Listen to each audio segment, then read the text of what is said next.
make sure your foundations are good. Are you getting movement every day? 7,000 plus steps a day. Are you sleeping 7 to 8 hours? Are you eating mostly whole foods? Is your diet quality? Are you managing stress pretty well? If you haven't done those things, then build that stuff first, and then don't even worry. Like, the longevity part will take care of itself later. Hey, Jean. So I'm going to read this out for y'all. And I know that's kind of covering me because that is a large one, but that's all right.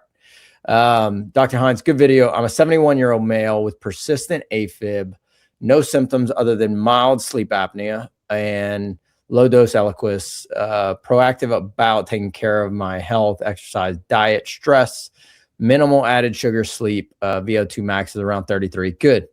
Cardioversion lasted only a couple of days. Ablation considered, but not done. Okay. Still having some AFib symptoms, cardiologist, and I agree. Okay, let's unpack this. We can kind of dive into kind of the way that I would think through this, John. So let's go with the big picture stuff first. So regular exercise, it's like you've checked a lot of boxes already with this, right? Regular exercise, you have a good VO2 max for your age.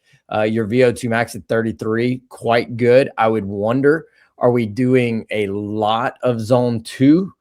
Are we getting to some zone 5 and 6 or zone 5 training?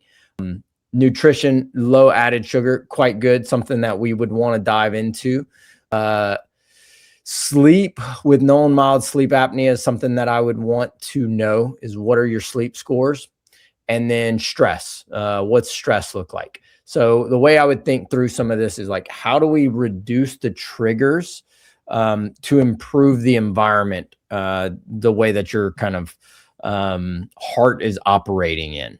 So that would be my big thing is like, if we are dealing with sleep apnea, that can increase sympathetic nervous system, that can increase atrial issues over time for sure. So if we're looking at some of that stuff, how do we manage your sleep apnea? And I would, even if you think it's mild, I would dive fairly deep in that. That would be my lead domino on this, is can we start to get sleep apnea under control? If you have not done a sleep test with looking at sleep using a CPAP, that can reduce AFib occurrence and progression for sure. So make sure that you're actively attacking the sleep apnea. There's a bunch of neat things now in terms of like devices and implants that we can use for some of those things. The other thing that I think a lot of people don't talk about or think about is if they're dealing with AFib is the electrolyte and cell stability, the signaling that happens. So this is looking at magnesium, potassium, hydration, sodium, and calcium. I would want to know all of these things. Is can we look at the bulk of these so that we are having a good kind of balance of, am I balancing the electrolyte function? So get a test. Let's find out what is your magnesium levels, what is your potassium levels, what is your sodium and calcium levels. Getting those, especially magnesium, I would want to know very highly. Getting those into good balance can give good electrical stability to the heart. So it's definitely worth looking at and getting some tests run on it. The other thing I would want to look at is probably inflammation. Can we take a look? Are we getting low-grade inflammation? Is there any, CRP, HSCRP would be the test that we're looking at. Are we dealing with any of that? That would be a leading kind of view that we would want to take a look at.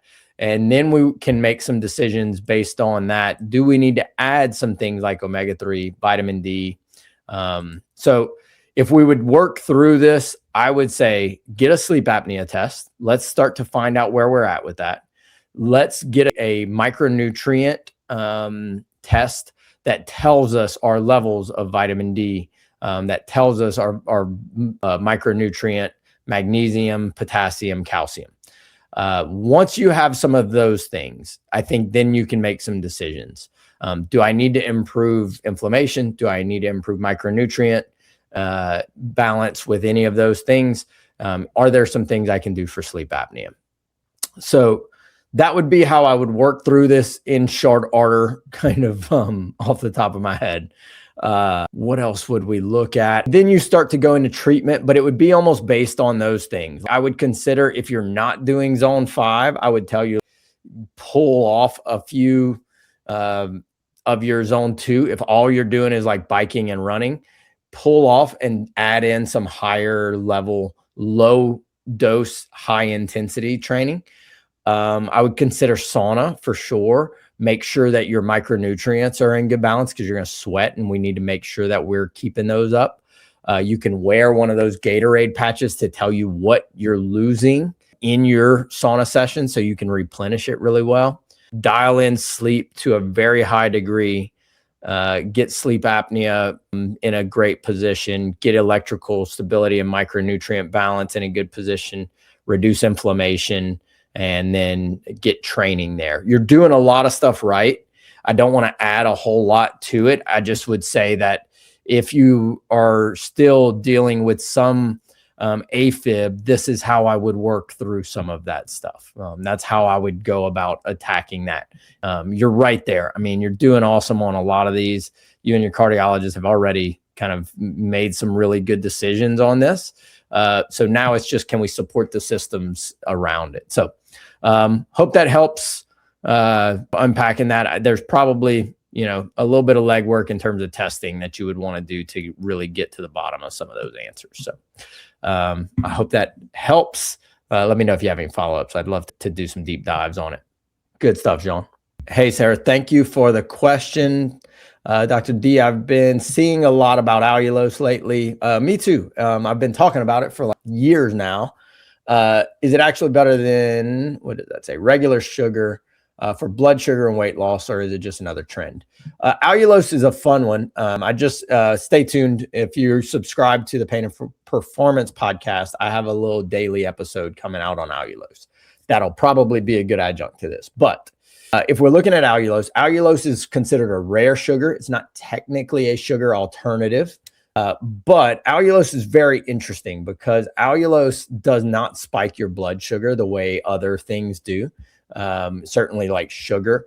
It actually can lower your post-meal glucose and improve your insulin response. So like if you have allulose in a meal and you eat a carbohydrate-rich meal, you'll actually get a slightly blunted post-meal glucose spike. So that is really powerful. If we are having like a cheat meal, and this is where I think allulose can become like a superpower, is like on your off day, if you want to have a couple of little cheat meals or have a cookie or whatever, if you put some allulose in there, it's gonna keep a more stable blood sugar, is what the research tells us. The other fun thing about allulose is it seems to stimulate the same GLP-1 pathway that Ozempic and all of these kind of GLP-1 agonists do. Obviously not to the same level, but very helpful. I don't think it's a kind of magic fix all, but I think if we can get the double swing where we're pulling sugar out of some of our things and we're dropping allulose into some of our meals, that swing can be very, very powerful. That can be a big help in terms of keeping blood sugar stable, keeping insulin response up, making sure that we're continuing to stimulate GLP-1 pathways, and we're not getting stuck in this glucose craving cycle. So if you have done GLP-1s and you're coming off and you've heard of all these people who gain weight, I think using allulose as a sugar alternative is a very, very helpful thing. The research on it kind of is getting very interesting. How much does it stimulate the GLP-1 pathway? I'm very interested in that. I think it's potential that it could start to be something that we almost want to use supplementally in people who their main drive is to reduce calorie intake and to lose weight. So I like it. I think it improves how your body handles sugar. And I don't think it's a fad. I've been using allulose for, I don't know, somewhere along the lines of like 4 years. And it's really starting to kind of grow, and the studies continue to improve. So I hope that helps. I would say swap as much as you can, swap sugar. To me, it takes like a week for you to kind of get there, but it doesn't have that really strong aftertaste. So that like aspartame does and all that stuff. I don't like that aftertaste of a lot of the artificial sugars. That's not what allulose is to me, but it is quite helpful. So good question. I like seeing those things where it's kind of, we're trading a bad thing for a potentially good thing. So, all right. Mark, I remember us talking about this actually.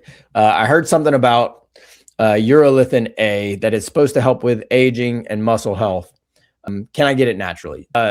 You potentially is the answer. There's always, is eating 100 pomegranates natural? So urolithin A is found in pomegranates for those of you who are joining us. Yeah, I would say for a lot of that, you could get it naturally. What does urolithin A do? Urolithin A supports mitochondria. So if y'all have been listening to this, mitochondria health is how your body produces energy. Y'all remember from like 8th grade science. That is where your body, the powerhouse of the cell, right? But in our body, this is how we keep everything functioning really well. So if we're looking at something like urolithin A, it supports mitochondria, which when we look at people who age really, really well, their mitochondria continue to function great. So I think doing everything we can to keep our mitochondria healthy is very, very important. So if our mitochondria are working well and we're producing good energy, now we have better muscle endurance, and there is good studies on that. If you are looking at training, it will boost your VO2 max in the short term. So adding that in there, if you're playing around with running marathons or you're doing endurance training, urolithin A would be a good thing for you to play with. You definitely recover faster because you have more cellular energy to process tissue damage, inflammation, any of that stuff. The things that we don't quite know about is it looks like it slows aging at the cell level. Whether it does that or not, I don't know if it matters, but if our cells can produce great energy, then everything downstream from that's going to be better. They're going to repair better. They're going to function better longer into our life. So I'm very intrigued by urolithin A. That will be something that y'all will hear me probably talking about because I'm keeping a very close eye on it. I find that this falls into your like kind of functional health and optimization. This doesn't take the place of like health foundations, if you will. So it's a little further down the chain. But if you're like, I'm exercising, I'm eating well, I'm sleeping well, and I want to get to this kind of optimization of health and function, urolithin A is something from a mitochondrial health perspective that I think we should all be paying attention to.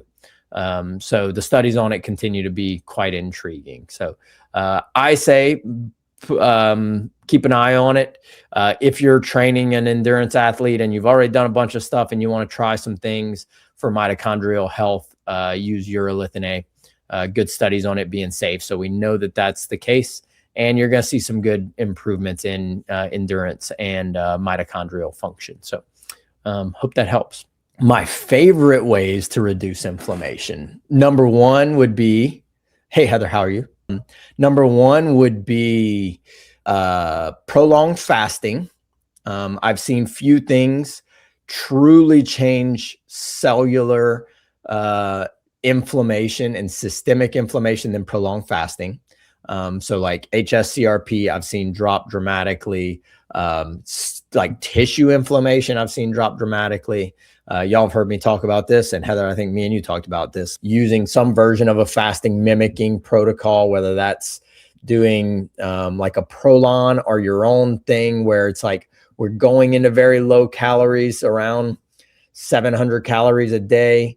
Dr. Longo's work is awesome on that, where it's showing that if we get there, we reduce inflammation dramatically. And when we come out of it, we produce a bunch of stem cells to help replace the cells that we got rid of and ate, so to speak. So that would probably be number one.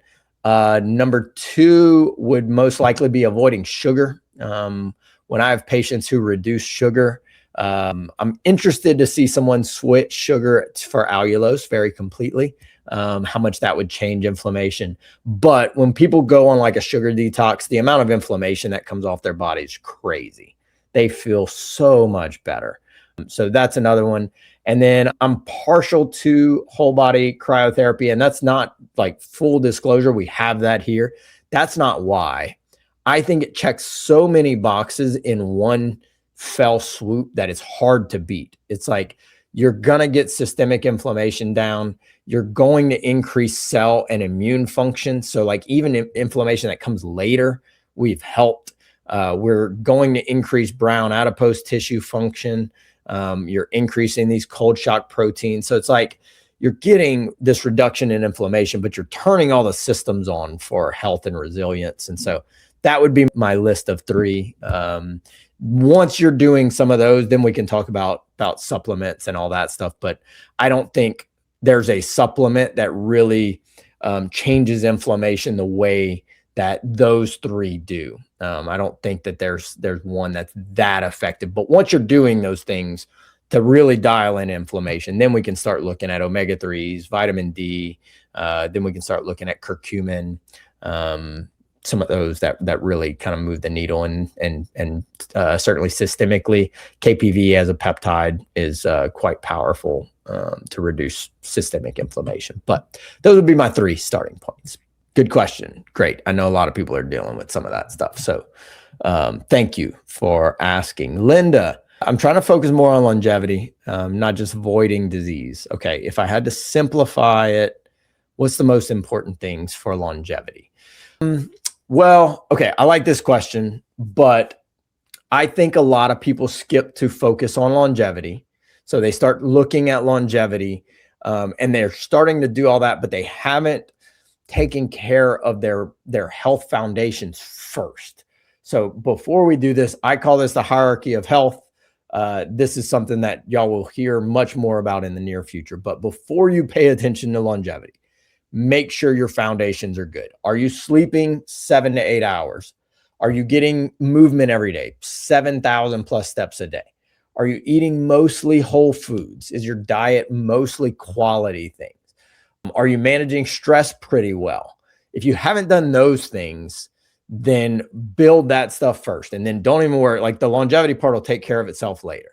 Once you're doing that, then we want to build function and resilience. So then we make sure we're worrying about strength. Y'all have heard me talk. Strength is so important for longevity. Cardio. That's probably the biggest predictor we have on lifespan is your VO2 max. Make sure you have mobility so you don't get injured, and that derails the whole system if you fall apart before you can get there. And then we start to kind of get optimization in. So that's really targeted testing that lead to certain supplements or peptides, treatments, advanced therapies that are specific to you and your gene history and your current testing of your body and the systems that it function well. Once you are doing those things, I think most of longevity will kind of take care of itself. But now you've earned the right to say, now I'm going to really do some aggressive longevity stuff. And now that starts to kind of get a little bit crazy. Longevity starts to kind of, now we're looking at gene-based therapies. We're looking at stem cells. Mini circle gene editing sounds really fascinating to me. That's what I would do if you were starting to, focus on longevity. Go back to the basics. Are my foundations good? Do I have good function in all the systems in my body? And then can I optimize all of that stuff to me and then get on any of the extra stuff that you need for longevity? And that might be supplements, that might be treatments, any of those things. If you skip those 3 steps and you're doing a bunch of these longevity things, you're going to be, stepping over dollars to pick up pennies, as they say. So I see it all the time. And I think you're just way better served for health and how you feel tomorrow and in the near future by going back through the kind of hierarchy of health. And longevity is way at the top. We've got to build foundations. We've got to build function. We've got to build resilience and optimization. And then we worry about longevity. So, and guess what? Once you get there, it usually kind of takes care of itself if you're doing all rungs underneath it right. So I hope that helps, Linda. And I hope to hear if you're reaching out in 40 years. That worked really well for you. Hey Jason, how are you, my man? Thanks for the question. I remember you sending it in. I've heard about mag therapy. Yeah. Or HiFim, building muscle in recovery. Does it actually work? So if you're new to this, HiFim, or mag, we call it mag in our office, muscle activation and growth, is a magnet system that causes what we consider supramaximal muscle contractions. And in like a 30-minute session, you'll get thousands of these supramaximal muscle contractions. So it turns the muscle on harder than you could do it yourself. And when that happens, we see muscle growth. This is the exciting part of this, is like this came out of pelvic floor therapy, where they have a chair that you sit on and there's a giant magnet that turns on all your pelvic floor muscles. So many women and men have weak pelvic floor muscles, and it's a hard area to strengthen. So we had to figure out a way to do that. You use these specialized magnets to turn those muscles on so hard that your body gets the signal to start growing those muscles. And we've seen in 2 months, weakened states, we've seen muscles double their strength, double it, the strength, double the thickness in a 2-month period of time. That's wild. But it's not a replacement for exercise. The reason we like it is like in those areas where muscles are really hard to strengthen. So like after an injury, after a surgery where we can't move that area a ton and cause inflammation, mag or HiFim technology can stimulate that muscle growth while we're keeping, like, let's say the joint that you had replaced in a really good position, and we're not causing excess inflammation in it. My other area that I'm really excited, and you will see us start to put research out on this because I'm so excited, is in muscle imbalances. So like take scoliosis, for example. We know in scoliosis cases that we have very weak muscles and a very tight muscle. And then oftentimes, depends on the curve, a very weak muscle and a very tight muscle. So it's hard to activate those weak spots in the body. So we can use mag to create corrections for these imbalances when it's really hard for you to come up with moves that only target those muscles. We can put them right on it and start to create balance across the spine in a scoliosis case or a shoulder injury case, whatever it might be. Those are the areas that I am crazy excited about. Recovery, to get muscles firing again after nerve injuries or joint injuries, and then to correct imbalances in the body. And then it's just a bridge to you training. This isn't like, hey, this will take over. You never have to train. You come and sit in the chair and it does the work for you. I think it's a bridge to really get people in and find those really tough to train spots. The neck is one of those. After whiplash injury, our neck muscles get really weak. How do you strengthen your neck muscles without bothering all the nerves and stuff? This is a great way. We put the mag on it. Those muscles turn on and off and start to grow over time. And now we've gotten to the point where we feel really good. So it is a really good thing. Pull the studies on it. The studies are amazing. A lot of the studies are done on pelvic floor and abdominal training, but I'm very impressed with what we have seen in the clinic so far. So great question. Very fun technology for us to start seeing some very powerful changes on. I'm excited for it. Ashley, how are you? There's so much talk about peptides. You are right. And there's a lot of chaos out there on this right now for healing and recovery. How do they actually work? Good question. How do I know if they're right for me? So what are peptides? Let's start with that real quick. I'm going to give you all a very quick overview. Peptides are signaling molecules. They come in and they tell your body to do things that it already deep inside has the capability to do, but it wouldn't do them without a signal that turns that process back on. So take healing, for example. Your body can certainly heal, but there are times where that healing signal gets lost because the environment we're in, the trauma that happened around a chronic injury, whatever it might be, our body didn't heal.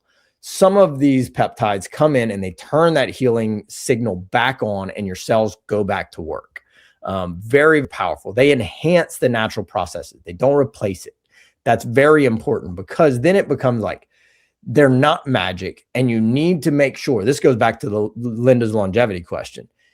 You need to make sure that you give your body the ability to respond to these things. So continuing to work on your foundations is very helpful whenever we're dealing with peptides. So that would be like, make sure you're still sleeping well, because if you're not, they're not going to work as well. Make sure you're eating well, because if you're not, you don't have the cell material. If you tell your body to build new tissue, it doesn't have the building material to actually go in and build the tissue. That's how they work. Obviously, there's some that work really well. Like you've probably heard of BPC 157 because it's gotten talked about so much. It does a very good job of reducing tissue inflammation. We see that in joints, tendons, muscles, even nerves. TB500 and BPC are really good friends. TB500 does a lot for healing and repairing, regrowing healthy tissue. Same thing, tendons, muscles, ligaments. TB500 works really well. If you've heard of the Wolverine stack, those two together reduce inflammation and increase tissue repair. Very good in a lot of cases. One of my favorite ones that people aren't talking about very much is a peptide called GHK copper. You see this in a lot of skin treatments, but when you do it systemically, it increases collagen formation and native-like collagen formation. So like non-scar tissue related, flexible, healthy tissue, that if we have like scar tissue or we're post-surgery or we need to repair a lot of soft tissue, I think GHK copper is probably more powerful than BPC and TB500 if we need to repair and regrow a lot of like collagen-based tissue, a lot of soft tissue. And then another one that we see really good improvements is a lot of the brain peptides. So you have Cmax that increases brain protection, dihexa, and P21. And those basically protect the brain, help regrow synapses, and improve like brain function. And so those are formulated together in one stack, in one like kind of brain peptide stack. I'm really excited to see those get used with infrared or laser therapy for brain function and hyperbaric oxygen therapy. I think in brain cases, in stage dementia or Alzheimer's cases, I think there's a lot of potential there, especially when we're stacking these things together. So peptides, they won't override like a broken system, but for stuff that your body has the capability deep inside to do, healing, repair, regrowth, function, clearance of inflammation, all these things that we know our body can do it, peptides can go in and supercharge that response if you get the right ones. I saw a big giant chain on Facebook the other day of like everybody, where you get your peptides from. And there's all these like million places. I'm like, you need the right peptide for what's going on with you. So like find a practitioner who works with peptides on a daily basis with their patients and like marries up their patient's goals with their issues, with their history. And that's how they prescribe the peptide. It's not just like, here's the cheapest one, let me go do it, because they can be very powerful if you pick the right one. This is not an area where I tell very many people like, oh, find one online, order it and use it. Just give it a shot. I think you're missing it with that. You're missing the major benefits that you could be getting if you really customized it to yourself. So that's my elevator pitch on peptides. Hope that helps, Ashley. All right, let's Chase. I hope you're doing well, buddy. Why do some people seem to heal so much faster than others? This is a very fun question because I got asked this at a conference, and one of the things that I came up with after looking at a bunch of cases is I think initially part of it comes from mindset. I know that sounds a little bit crazy, but I've seen so many people who have a good mental focus. They're not afraid of the injury. They're not afraid of the future with that injury. They know that they're going to keep moving forward and they're going to continue finding things that help them get better. They have a very positive outlook on it. And that changes systems inside your body whenever you can cultivate that. That changes it to a very high degree. So that's number one. I see it every day. There's research on it that shows it all the time.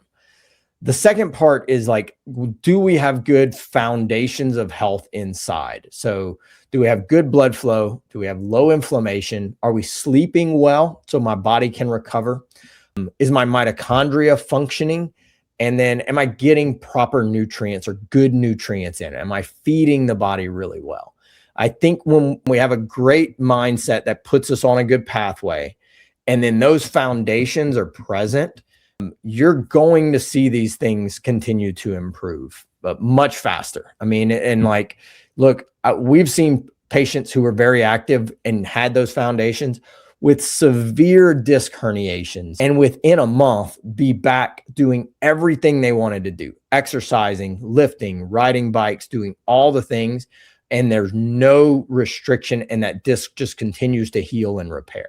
So our body has crazy capabilities to do that if we check those boxes. So this is why, like, we're trying to build resilience in a lot of ways. And it comes from like, improve those foundations of health, make sure I'm functioning really well, and then make my body resilient so that when I have an injury or a problem, my body can like snap back from it and heal faster than it can than if I don't have those. And we see that in professional athletes, right? They've got their basic foundations checked. They've got their functional health working. And now they're building a lot of resilience in how they train, in how they eat, in things they take. And when they injure something, they injure a muscle, they injure a joint, they snap back, sometimes 2 or 3 times faster than us, lowly mortal, normal people. But that's why, is that they've got a great mindset. They've got really good drive. They've got really good foundations. They've got good blood flow, low inflammation. Their mitochondria function really well. They're feeding their body great nutrients. And so it repairs really well. That would be it. Get good treatment, build those foundations, have a great mindset. And it isn't luck. This is biology. We can press the gas pedal on healing if we have all of those things checked. So, I hope that helps. I hope you don't need a ton of it. And I hope that gives you some direction of what you can do now, whether you have pain or not. You can start building that stuff now so that if you do have an issue, you can really overcome that much faster. So cheers, everybody. Thank y'all for joining me. I hope you have a great evening. I will see y'all in May, right around the corner. We will do Tea with Dr. D. Join me, get your tea ready, get any questions. You can shoot me a text in the meantime, 801-691-7582. Go straight to me. I'm the one that answers those. But I hope you can find a little way to build some health momentum today and just kind of get the ball rolling. Find something, drink some water in the morning, find an exercise, do little snack exercises all day. But every day you're just trying to build health momentum and keep it going, get a little healthier every day. And once you get that going, you'll start to realize your momentum's going, you feel amazing, and your health is serving you for life. So I hope that helps. Y'all have a great evening, everybody.